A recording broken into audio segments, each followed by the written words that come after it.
جب کوئی اداس ہو تو اسے نصیحت نہیں کرتے بلکہ محبت اور ہمدردی کے ساتھ اسے سن لیتے ہیں تاکہ اس کا دل ہلکا ہو جائے۔ خاموشی اختیار کر لینا دب جانے کی علامت نہیں، ترجیحات کا فرق ہے۔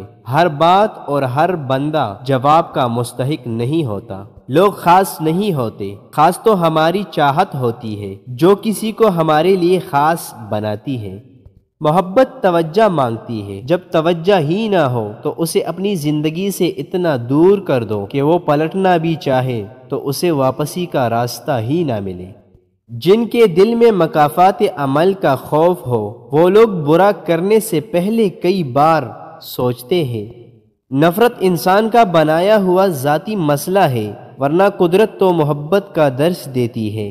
پتہ ہے تکلیف کب ہوتی ہے؟ جب آپ سے کوئی اپنا بہت خاص شخص جھوٹ بول رہا ہو اور آپ سچ مانتے ہو۔ ایک اچھا انسان کسی سے شکایت نہیں کرتا، وہ خامیاں تلاش نہیں کرتا۔ نفسیات کے مطابق ایک شخص جو واقعی آپ سے محبت کرتا ہے وہ ایک ایسا شخص ہوتا ہے جو آپ کی آنکھوں میں درد دیکھتا ہے جبکہ ہر ایک آپ کے چہرے پر مسکراہٹ میں یقین رکھتا ہے۔ جو لوگ دوسروں کو فائدے کے لیے استعمال کرتے ہیں وہ خود بھی کہیں نہ کہیں استعمال ہو جاتے ہیں۔